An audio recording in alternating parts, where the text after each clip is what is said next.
Week's main news. Oil Academy terror victims commemorated.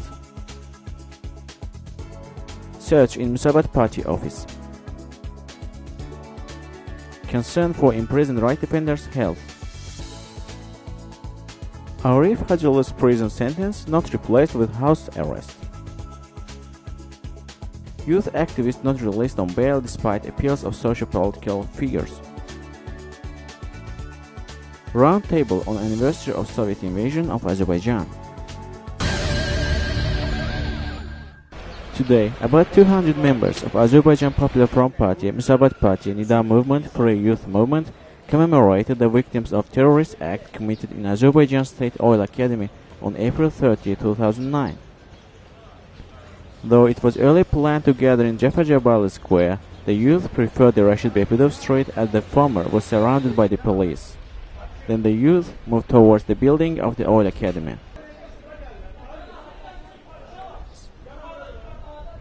The youth laid bouquets of flowers in the entrance of the building.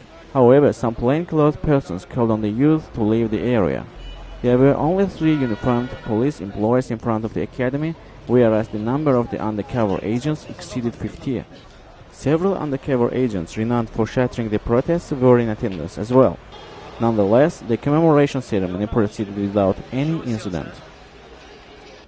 The youth told Objective TV that the tragedy has not received a proper legal assessment yet. They also noted that the security of the educational institutions in the country is insufficient. On April 30, 2009, Georgian resident Fayda Gejirov entered the Building 2 of Azerbaijan State Oil Academy, where he killed 12 and wounded 13. He then killed himself. Today, April 26th, 4 employees from the Baku City Chief Police Office and Baku City Prosecutor's Office visited the office of the Musavat Party and asked for the document of the Public Chamber Coordination Council. Public Chamber member Gulaga Asanlı told Objective TV. According to him, only one of the employees introduced himself, Baku City Prosecutor's Office employee Javid Abbasov. Asanlı reported that the said employees said that they wanted to meet with Musavat Party leadership and stayed in the party head Isa Gamber's room for several hours. The implementation of the search in the office was confirmed by the General Prosecutor's Office spokesman Eldar Sultanov. According to him, the search in Musavat office was conducted in accordance with a court warrant concerned with a criminal case instituted with regard to the unsanctioned April 2nd rally of the Public Chamber.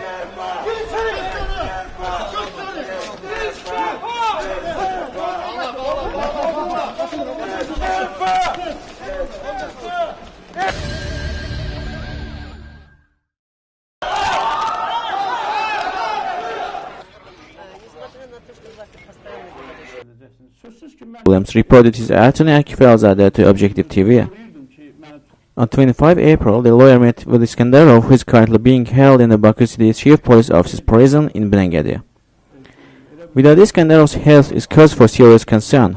He has been suffering from high blood pressure and from his diabetes. Urgent calls for medical assistance are made every day, and his health partly stabilizes after injections, Akif Elzadeh said.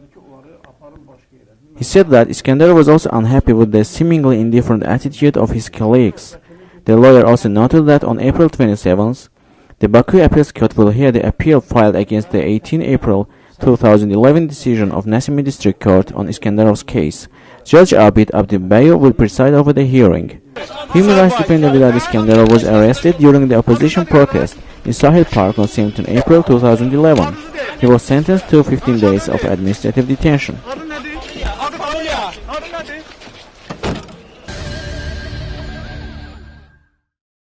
Today, the Sabil District Court heard a motion to replace the prison detention sentence of the head of the Musavat Party Central Executive Department, Arif Hajili, with house arrest, reported Hajili's attorney, Asabali Mustafayev, to Objective TV. Judge Famil Nasibov presided over the hearing. According to his lawyer, Hajili was present at the court hearing. He objected to the judicial staff on the grounds that the prison detention sentence had been passed by the same judge. He also said that the claims against Hajili are unfounded. However, Judge Nasibov rejected the motions. Mustafayev said that they would be filing an appeal against the decision. Hajili was detained at the April 2nd opposition protests and sentenced to 2 months of pretrial detention. He is being charged under Article 233 of the Criminal Code, involvement in activities to violate public order or active involvement in such activities.